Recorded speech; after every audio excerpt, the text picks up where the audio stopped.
बेंगलुरु में Mahalakshmi murder case में एक के बाद एक खुलासे हो रहे हैं। महालक्ष्मी मर्डर केस में आरोपी मुक्ति रंजन सुसाइड कर चुका है। मुक्ति रंजन के सुसाइड नोट से ये भी साफ हो चुका है कि ये मर्डर मुक्ति रंजन ने ही किया था। लेकिन अब ये बात भी सामने आई है कि महालक्ष्मी बेहद तेज तर्रार और चालाक महिला थी।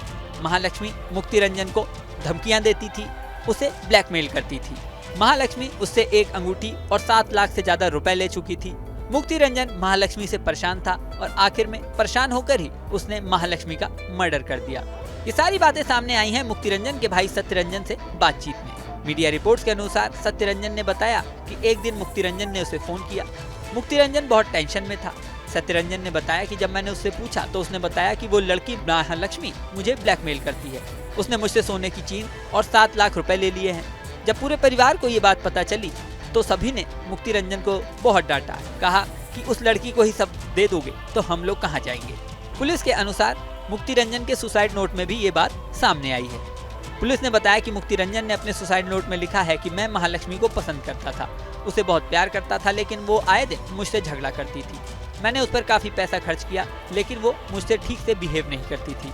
वो मुझे किडनैपिंग केस में फंसाने की धमकी भी देती थी। 3 सितंबर को मैं महालक्ष्मी के घर गया तो वो मुझसे झगड़ने लगी। महालक्ष्मी ने मुझ पर हाथ भी उठा दिया तो मुझे बहुत तेज गुस्सा आया। मैंने गुस्से में उसे मार डाला। मैंने जो कुछ किया वो गलत था, लेकिन मैं डर गया था, इसलिए घर से भाग आया। आपको बता दें कि 20 सितंबर को बेंगलुरु के व्यालीकावल में 3 मंजिला मकान के अंदर एक कमरे में 29 साल की महालक्ष्मी की लाश मिली थी। महालक्ष्मी यहाँ किराए पर रहती थी। कातिल ने डेड बॉडी के 59 टुकड़े किए थे और फ्रिज में रख दिया था। इस केस के शुरू में पुलिस की जांच की सुई कई लोगों की ओर घूम रही थी। शुरू में उसके पति हेमंत से पूछताछ की गई, बाद में बॉयफ्रेंड अशरफ से। इसके अलावा मुक्ति रंजन भी बाद में शक के घेरे में आ गया। हालांकि अब मुक्ति रंजन के सुसाइड नोट से ये केस साफ हो गया है। इस पूरे केस की शुरुआत 20 सितंबर को हुई थी। महालक्ष्मी के मर्डर की खबर मिलते ही पुलिस उसके घर पहुंची थी। घर के अंदर फ्रिज के अंदर लाश के टुकड़े मिले थे। पुलिस को शक था कि मर्डर में महालक्ष्मी के पति हेमंत का हाथ हो सकता है, क्योंकि दोनों में बिल्कुल नहीं बनती थी। महालक्ष्मी ने फरवरी में अपने पति हेमंत के खिलाफ मारपीट की शिकायत भी दर्ज कराई थी। महालक्ष्मी हेमंत से अलग रहती थी।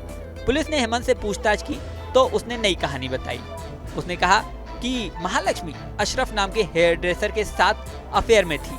हेमंत के बयान के बाद पुलिस को लगा कि अशरफ ने महालक्ष्मी की हत्या की होगी। अशरफ की तलाश शुरू की गई। अशरफ को पुलिस कस्टडी में लिया गया और पूछताछ की गई।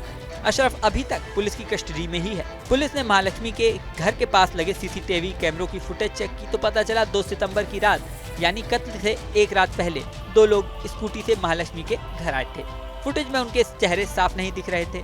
अब तक की जांच में ये साफ हो गया था कि हेमंत और अशरफ ने महालक्ष्मी का मर्डर नहीं किया। उसे मारने वाला कोई तीसरा ही व्यक्ति था। जांच आगे बढ़ती रही। पुलिस ने इस पूरे केस में 67 लोगों से पूछताछ की। इसमें 8 लोग शक के घेरे में आए। पुलिस ने बताया कि महालक्ष्मी के भाई उपकम ने भी 3 लोगों पर शक जताया था, जिनमें महालक्ष्मी का मैनेजर, ऑफिस कलीग और दोस्त थे। पुलिस ने महालक्ष्मी के मैनेजर और दोस्त से भी पूछताछ की, लेकिन बाद में उन्हें छोड़ दिया गया। आखिर में सारे शक की सुई मुक्ति रंजन की ओर ही घूम रही थी। मुक्ति रंजन को पकड़ने के लिए पुलिस ने उसकी लोकेशन भी ट्रेस करवाई, लेकिन 25 सितंबर की दोपहर में ओडिशा में कुलेपाड़ा में उसके गांव के पास उसका शव पेड़ से लटकता मिला। मुक्ति रंजन के सुसाइड नोट और उसके भाई की बातों से ये साफ हो गया है कि इस पूरे केस का गुनाहगार मुक्ति रंजन ही था। हालांकि पुलिस अभी भी इस केस में कई एंगल्स की जांच में लगी हुई है।